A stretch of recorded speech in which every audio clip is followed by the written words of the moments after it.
Ya, halo, selamat siang pemirsa. Kami juga kembali lagi bersama Anda pemirsa. Dan selamat siang pemirsa, saya Pram Sedia kembali hadir memperbarui informasi Anda dalam Ayu Siang hari ini. Dan selain informasi lainnya pemirsa, redaksi kami juga telah menyiapkan beragam informasi menarik lainnya. Dan informasi pertama akan disampaikan oleh rekan saya, Loviana Dian. Halo Lovia, ada informasi apa saja di Ayu Siang kali ini? Baik, terima kasih Pram dan juga pemirsa, selamat berakhir pekan. Selain informasi menarik, saya juga akan mengajak Anda jalan-jalan di Bali Safari dan juga Medan Zoo. Selengkapnya dalam Ayu Siang.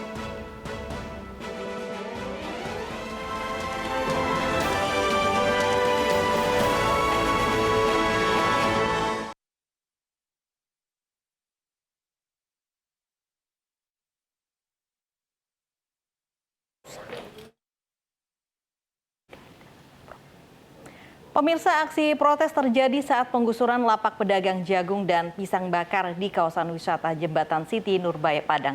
Mereka menolak digusur karena dagangan baru ramai setelah pandemi.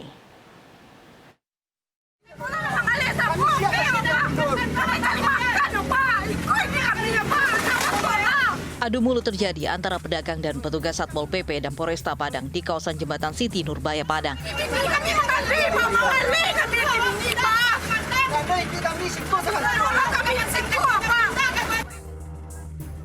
Mereka memohon kepada petugas agar tetap diizinkan berjualan di atas badan jalan di kawasan wisata tersebut.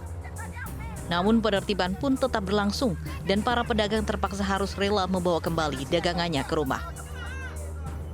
Penertiban ini digelar karena para pedagang kaki lima di lokasi ini dianggap mengganggu kenyamanan para wisatawan dan keindahan kota serta menimbulkan kemacetan. Berjualan di sepanjang jembatan Siti Nurbaya itu tidak boleh. Apalagi jembatan Siti Nurbaya ini adalah ikon pariwisata Kota Padang. Cukup banyak orang-orang dari luar Kota Padang datang ke Kota Padang untuk menikmati pemandangan di atas jembatan ini. Sebelumnya, Pemkot Padang telah menyediakan lokasi berdagang bagi para pedagang yang terletak di bawah jembatan Siti Nurbaya yang dibagi menjadi 2 titik. Namun para pedagang tidak mengindahkannya, sehingga terpaksa dilakukan penertiban. Dari Padang, Sumatera Barat, Budi Sunandar, Anyus melaporkan. Aksi kejar-kejaran bak di film laga mewarnai penangkapan seorang terduga pelaku pencurian mobil di Tebet, Jakarta. Namun naas terduga pelaku dihakimi warga yang emosi hingga tewas.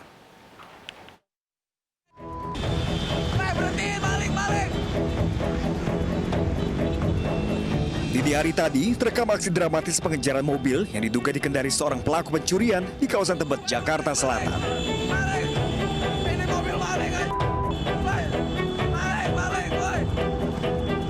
Layaknya adegan pada sebuah film laga, sejumlah warga melakukan pengejaran sambil berteriak meminta pertolongan. Bahkan mobil patroli polisi yang kebetulan melintas langsung ikut melakukan pengejaran hingga melepaskan tembakan peringatan.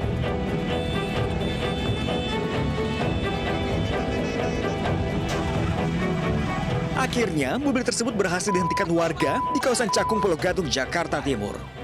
Dengan penuh emosi, warga menghancurkan mobil dan menghakimi terduga pelaku hingga tewas. Pihak kepolisian yang tiba di lokasi langsung menggelar olah TKP dan memasang garis polisi. Kita langsung melakukan pengejaran hingga sampai di TKP. Untuk kendaraan juga sudah dalam keadaan rusak berat. Dan juga akhirnya kita sudah olah TKP juga untuk diduga pelaku dalam keadaan meninggal dunia. Guna kepentingan penyelidikan lebih lanjut, jasad terduga pelaku dievakuasi ke Rumah Sakit Cipto Mangunkusumo, Jakarta Pusat. Sementara, kendaraan hasil pencurian dibawa ke Polsek Cakung, Jakarta Timur. Dari Jakarta, Reni Sanjaya, iNews melaporkan.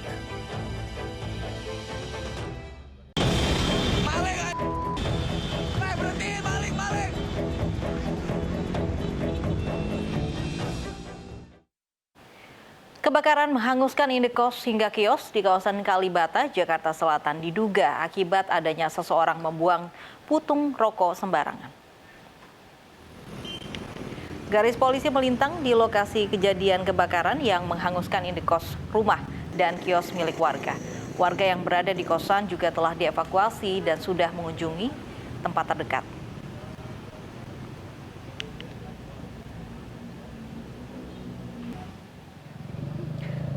Sebelumnya, Sabtu malam, kebakaran melanda beberapa rumah serta kios di Jalan Kalibata Raya Pancoran, Jakarta Selatan. 11 unit mobil pemadam kebakaran serta bantuan pihak terkait berhasil padamkan api dalam waktu 3 jam. Munculnya api diduga berasal dari kos-kosan dan seseorang yang membuang puntung rokok sembarangan.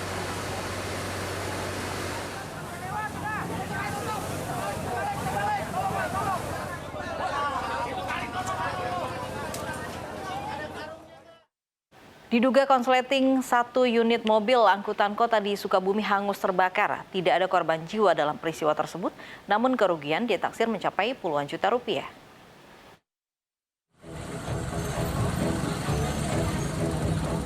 Sabtu malam, 1 unit mobil angkutan umum jurusan Ramayana Baros ludes terbakar di tengah jalan RH Didi Soekardi, Citamiang, Sukabumi, Jawa Barat. Percikan api pertama kali muncul dari bagian depan pengemudi. Api kemudian membesar setelah menyambar sejumlah bagian kendaraan yang mudah terbakar. Saya sih ngelihatnya udah ada api di dalamnya. Jadi pas ada api di dalam langsung aja para supirnya pada turun sama peneknya langsung cari air. 2 unit mobil damkar diterjunkan petugas pemadam kebakaran yang tiba di lokasi langsung berusaha memadamkan api. Tak berselang lama, api berhasil dipadamkan petugas. Untuk sementara mungkin dari listrik. Ya. Biasanya kalau angkat rotan. Ada korban jiwa nggak, Pak? Korban jiwa alhamdulillah nggak ada. Bang sopir gimana? Kondisi sopir? Kondisi supir selamat, nggak ada korban apapun.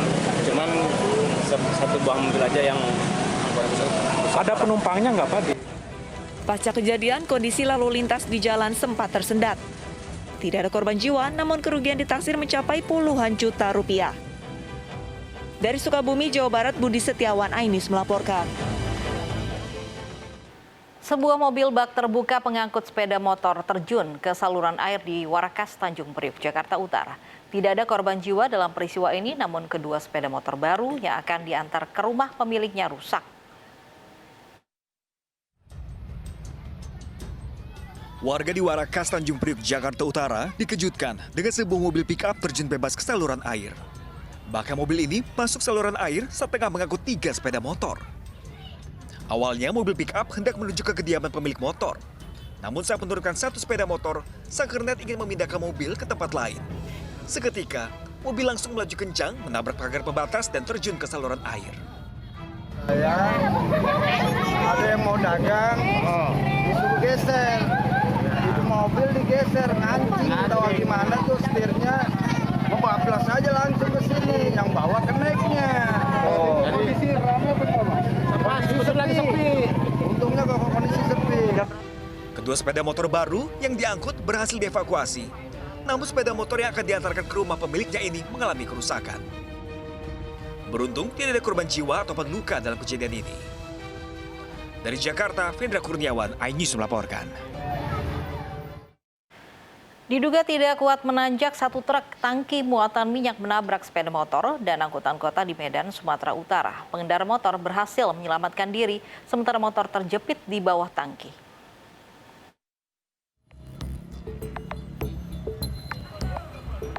Warga dan pengguna jalan di kawasan Paya Pasir, Kecamatan Medan Marelan, Kota Medan, digegerkan dengan kecelakaan lalu lintas yang melibatkan 1 truk tangki bermuatan minyak, angkutan kota, dan sepeda motor.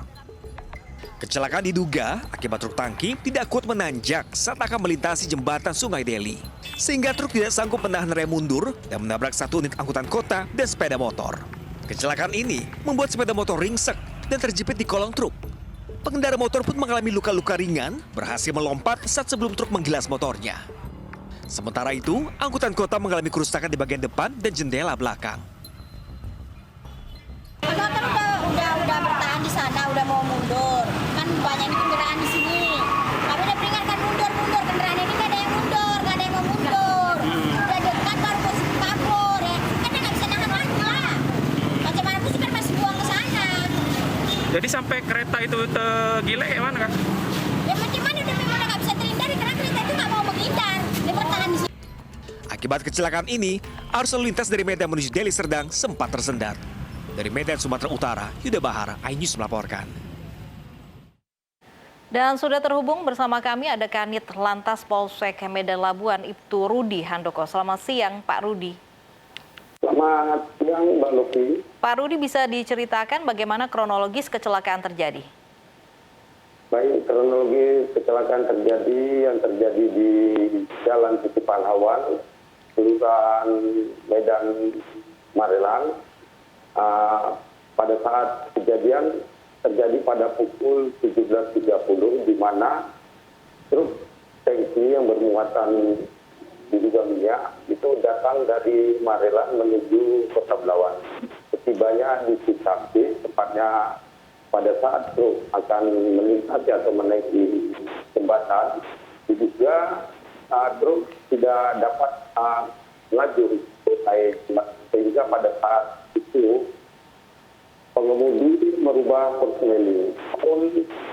Pengemudi tidak dapat mengendalikan kendaraannya sehingga mobil truk mundur sehingga menyenggol atau menabrak mobil angkutan kota yang tepat berada di belakangnya dan juga motor yang pada saat itu ada di pinggir jalan. Ada berapa banyak korban, Pak, akibat peristiwa ini? Untuk korban dari peristiwa kecelakaan tersebut tidak ada korban jiwa, namun hanya kerugian masih dialami oleh umum dan motor. Apakah sudah melakukan olah TKP dan bagaimana hasilnya, Pak? Olah TKP sudah kita lakukan untuk mencari tahu penyebab dari kejadian itu, dan saat ini juga pihak dari angkutan truk sudah berupaya untuk melakukan penggantian terhadap segala kerusakan yang dialami oleh angkutan umum dan motor. Akibat faktor kelalaian sopir, apakah ada dugaan juga kendaraan yang juga tidak layak? Untuk faktor dari kendaraan tidak layak dikemudikan, kita masih melakukan penyelidikan untuk mengetahui adanya kelalaian dari pihak sendiri. Baik, bagaimana kondisi sopir? Apakah masih diperiksa? Bagaimana statusnya? Untuk kondisi supir saat ini kita lakukan pemeriksaan untuk mencari tahu mendalami penyebab kelalaian tersebut yang mengakibatkan terjadinya kecelakaan sehingga menimbulkan kerugian materi yang dialami oleh angkutan umum dan sepeda motor. Baik, ya. Adakah himbauan untuk pengusaha atau sopir truk yang memang membawa muatan yang besar agar bisa mengendalikan truknya, Pak? Seperti apa? Himbauan kami kepada seluruh pengusaha angkutan umum maupun angkutan barang agar dapat memeriksakan kendaraannya secara rutin, kelayakan kendaraan secara rutin, kelengkapan kendaraan, demikian juga kelayakan pada pengemudi yang akan membawa atau mengendalikan mobil yang akan dibawanya. Baik, terima kasih himbauannya dan juga waktunya Ibtu Rudi di iNews Siang. Pemirsa, usai jeda seorang tukang ojek pangkalan di Probolinggo, Jawa Timur menjadi bulan-bulanan warga karena kepergok mencuri tabung LPG, selengkapnya bersama rekan Pram Senjaya.